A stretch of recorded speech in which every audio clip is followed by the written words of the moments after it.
Hi, I'm Alina Wang and welcome to Discovering China. On this week's show, the story of Kangxi, the longest reigning emperor in Chinese history, the struggle of a traditional Chinese belief system to survive under communist rule, and Kung Fu masters show off their skills in Taiwan. In this episode, Margaret Trey introduces you to another famous figure in Chinese history.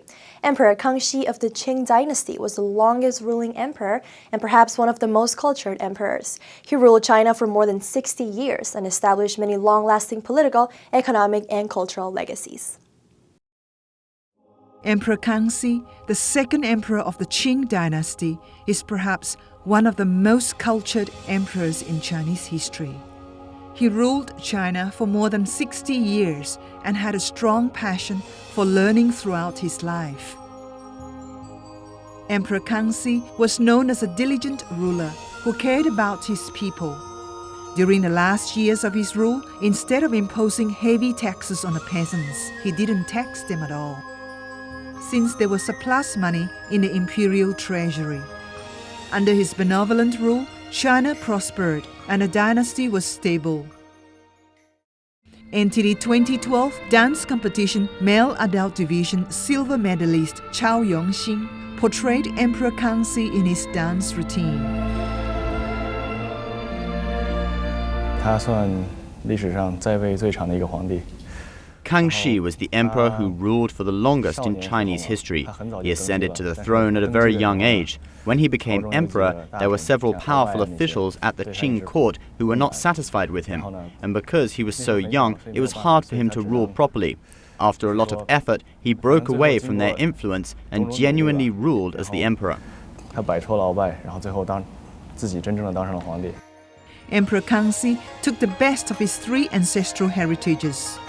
From his Mongolian grandmother, he learned practical life experiences and later the Mongolian language from a palace attendant. His father was Manchurian and his mother was Han Chinese. The young Kangxi learned horse riding and archery from a Manchurian master and Confucian teachings from a Han Chinese teacher. His courage and determination were influenced by his Manchurian culture, his wisdom and noble spirit by his Mongolian origin, while his benevolence came from his Chinese Confucian upbringing.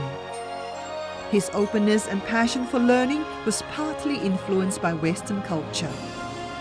All this molded him to become one of the most cultured emperors in Chinese history.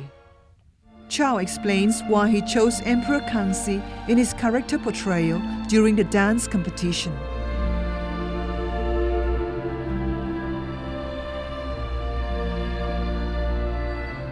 I feel this historical figure is very good to perform on stage because he had the glory of becoming the emperor, then the downfall at the hands of officials, and then finally regaining that glory and honor when he did finally rule properly.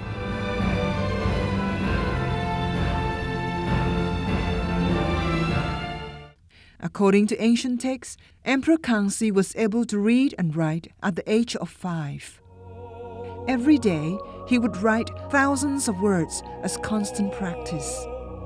When learning the 4 books of Confucianism, the young Kangxi would memorize every character. After ascending the throne at the age of 8, Emperor Kangxi became even more dedicated to his studies. The books he read included the Book of Changes, Annals of Zhuo, Documents of the Elder, and the Book of Odes. Later he studied mathematics, geography, and science from the Jesuit missionaries, some of whom became his trusted advisors. After getting rid of the officials who had thwarted him, Emperor Kangxi recruited Chinese scholars to help him transform his rule into one based on Confucian teachings. His promotion and support for Chinese culture and arts helped him to win over the scholarly elite and also the Chinese people. Emperor Kangxi had a deep appreciation for Chinese literature and history. He loved Chinese calligraphy, wrote many books, and over 1,000 poems. He was meticulous about keeping historical records and employed Chinese scholars to compile the Kangxi Dictionary, the greatest to date. he also mapped much of China. Emperor Kangxi conducted multiple inspection tours, one of which was immortalized in a set of 12 scrolls called Picture of the Southern Tour. These tours stabilized Manchu rule throughout China. To the Chinese, the name Kangxi now represents the stability and culture of one of the greatest periods of Chinese history. Last week, we brought you coverage on Falun Dafa, a traditional Chinese meditation practice persecuted by the Chinese regime for more than a decade. One Taiwanese, a former convict, tells us her story of meeting Falun Gong practitioners when she was imprisoned in China and how their kindness changed her life. I really thank her for helping me get on the right track and starting a new life. Dan wears sunglasses and a hat to hide her identity.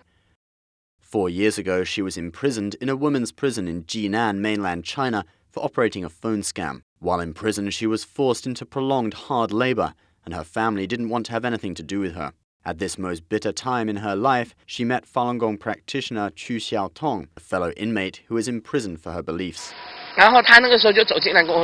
At that time, she walked over and said to me, "Is 1 kettle of water enough for you to wash? In Taiwan, you can't have experienced such bitter cold. The temperature was below freezing and each prisoner was only given 1 kettle of hot water per day. That day, she brought over her kettle of hot water and gave it to me to wash with." Falun Gong, also known as Falun Dafa, is a traditional Chinese meditation practice based on the principles of truth, compassion, and tolerance. Since 1999, thousands of Falun Gong practitioners have been imprisoned and forced into hard labor. While in prison, Chu was kind towards the Taiwanese prisoner. She helped Dan to overcome the daily problems of life in prison and lived up to Falun Gong's principle of compassion. Chu gave Dan this booklet as a birthday gift. Dan says Chu was an intellectual who had worked as a civil servant. Chu told Dan that she and her fiancé were planning to get married. For the Chinese regime's policy of persecution of Falun Gong, she was sentenced to 8 years in jail without her family's knowledge. Once, other inmates kicked Chu all the way down the stairs, down 5 floors. In the winter, Chu's nose was always red. I'd say to her, "Have you been sneakily drinking some alcohol? Why is it red like this?" Only after I'd known her for a long time did she tell me that she went on a hunger strike and was force-fed through a tube forced up her nose. The redness was because of prolonged force-feeding. As soon as it was winter, her skin went red.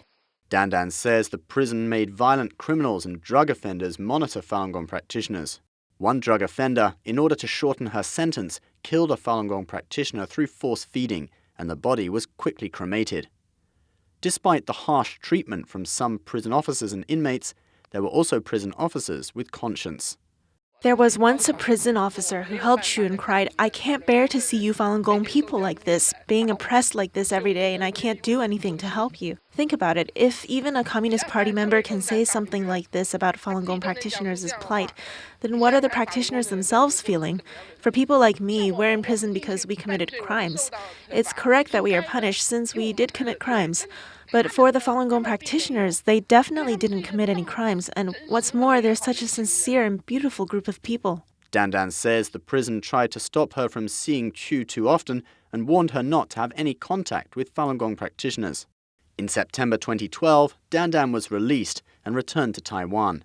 The first thing she wanted to do was search for Chu, who should already have been released.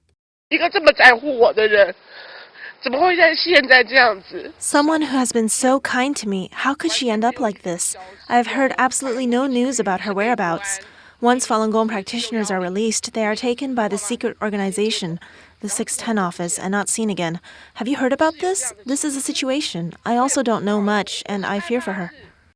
After her release, Dan read news articles about the Chinese regime performing forced organ harvesting on living Falun Gong practitioners. This worried her. She made phone calls to mainland China and used online media to search for her Falun Gong prison mate, Chu Xiaotong.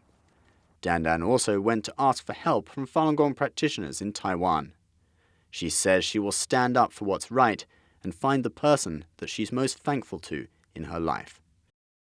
We now go back to Taiwan to check out the action of the 2012 National Martial Arts meeting held in Taichung last weekend. Here's more. Lin Wen-de has practiced martial arts for over 50 years. His body and hands are strong and healthy, and it's hard to tell his real age, 67 years old.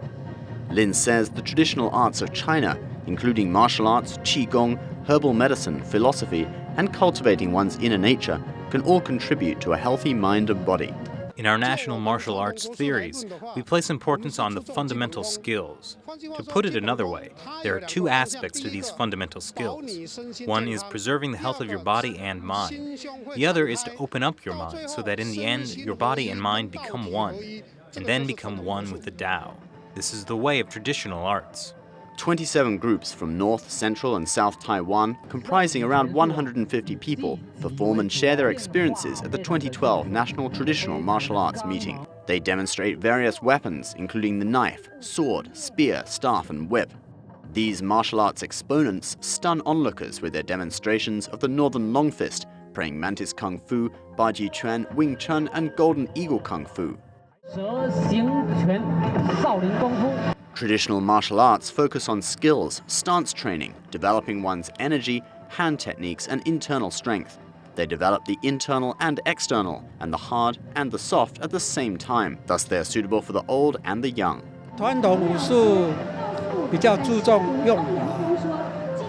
Traditional martial arts place importance on the application of skills. Anyone from young to old can practice. The traditional martial arts are better because they have less severe moves and it's harder to get injured. And it's more than just fighting. The discipline of Kung Fu can improve people's moral character. One of the good things about practicing martial arts is it can improve a person's nature and make society more harmonious. The martial virtue we talk about in martial arts, valuing goodness and cultivating virtue, this is where the name of our school, Shan comes from. We hope to raise the moral values of society. Through sharing experiences with other martial arts schools, we raise the values of society. As part of its mission to promote the spirit of traditional Chinese culture, NTD Television has been involved in organizing traditional Chinese martial arts competitions and played a role in organizing this event. NTD has always been promoting traditional culture and values. In our country, martial arts are a great aspect of traditional culture. They can heal the body and preserve people's health, and so we're willing to participate. Over 100 martial artists gather in central Taiwan to let people see just exactly what traditional Kung Fu is. And that's all for this week, but as always, remember you can check out our show on YouTube and like us on Facebook. I'm Alina Wang, and you've been watching Discovering China. See you soon.